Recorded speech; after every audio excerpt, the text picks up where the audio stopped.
Hello, my name is Hollis McGehee, and I'm recording this video to share with you my journey as I'm learning to deal with a mental deficit, a breakdown of the brain, if you will.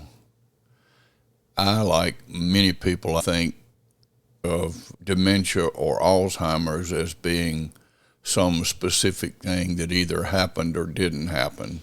The truth is that all of us, over a period of time, have dysfunction of the brain. We all get to the point where we're not able to recall things as quickly, or maybe not at all. And sometimes especially things that just happened a few minutes ago, while still being able to remember things that happened years and years ago.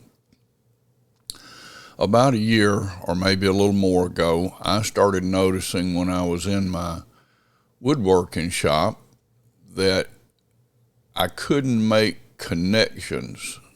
I would try to build something and I just couldn't connect the dots, so to speak. I couldn't figure out how to bring two pieces of wood together. I couldn't understand anymore how to do that.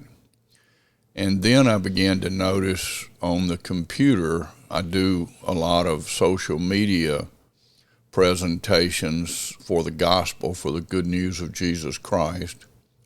And I was having more and more trouble trying to carry those out. I would be stumped when I would come to things that I know that I had known how to do not that long ago, and now I could still do them, but they were much more challenging. I would hit what I call blank spots.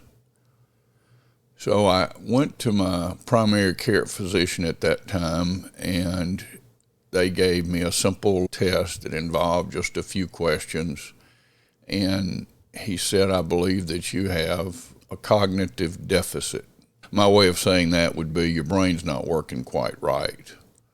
Now, as I said earlier, all of us have a decrease in brain function if we live long enough. I've heard it described like this, and I really like this description for helping me to understand that if you imagine that inside our minds there is a great library of knowledge and memories and the processes to accomplish certain things, and we have a librarian. I don't know what that librarian looks like, but it's a part of our brain that knows how to access those things. And the older things are still there, and the librarian knows how to get those for us pretty easily most of the time. But as new information comes in, it starts to not be cataloged and put on the shelves, so to speak. It becomes not accessible to us even after just a minute or so. For example, I will look at a bottle of medicine, kind of a vitamin that I take, and I can't remember whether I took it just 5 minutes ago sometimes. So I've developed a habit of, when I take it, I turn the bottle upside down, so if I glance back at it, I don't start wondering about it. I know, hey, yeah, I got that.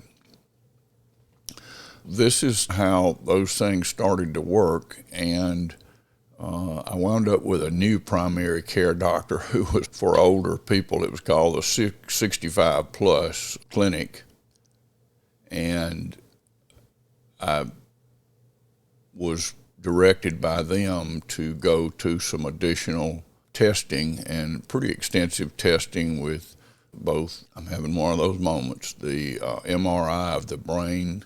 Actually, that began under the previous doctor. And also to take some pretty extensive 3+ hours of neurological testing through what seems to be a really good department at Ochsner's on Jefferson Highway in the New Orleans area.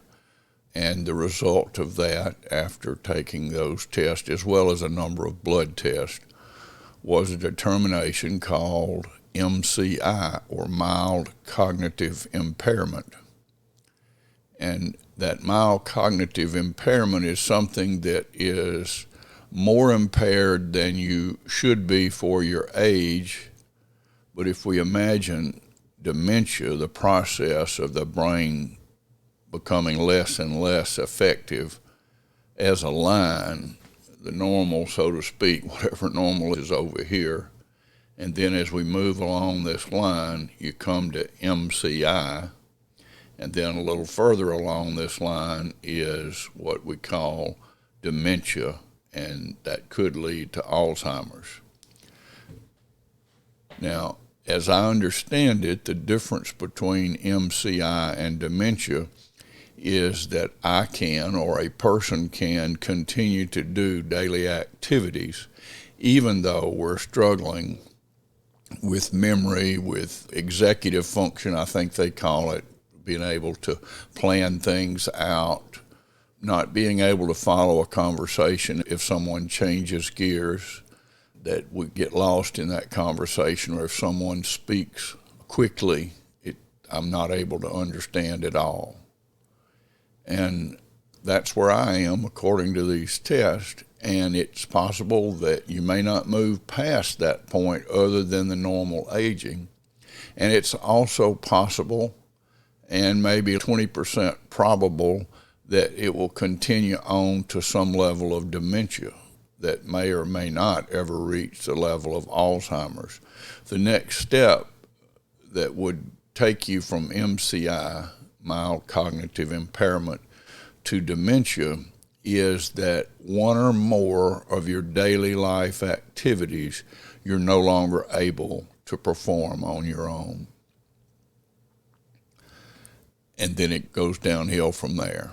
Now, I've always, since I first heard of dementia and encountered it with other people, had a fear of winding up there. I can tell you now I'm no longer afraid of it. I don't look forward to it if that's the path this continues down. But I'm not afraid of it. I know God's in control, and I know it is well with my soul no matter what happens. The thought of certain things that we all think about, the inability to control our bodily functions, the likelihood that we may develop personality issues due to deterioration in our brain that we would rather not have. Mine is I don't want to bring any disrespect on the truth of who Jesus Christ is. I don't want to dishonor the gospel in any way. I've done that in the past by making very poor choices. But now I've made the decision. God made it for me and helped me along that way. I say he made it for me. He confronted me with my failures, and he, by his grace, enabled me to make a better decision that's been going on for a pretty good while now, and I really thank him for that. I lost my train of thought here. I have those dread of those things, but mostly my wife, my family, and God, living to honor him are really my concerns. But even those concerns, I can just rest and trust God in the middle of them. What I want to do is do a series of these videos, because when I went online, everything that I saw was a care person talking to children of elderly parents who are experiencing dementia. There may be something that's done by persons being affected by it, but I didn't run into that. And so that's what I'm doing to the extent I can, and for the time that I can.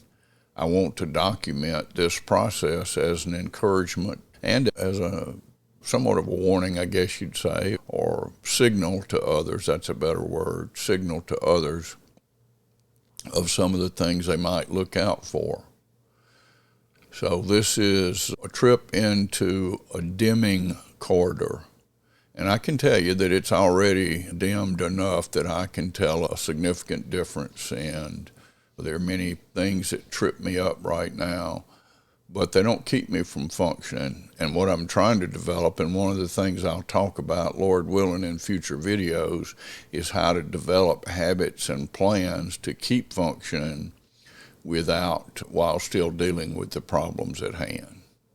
So thank you so much for listening. I hope this has been helpful. It's helpful to me to just speak this and share it. So thank you, and God bless.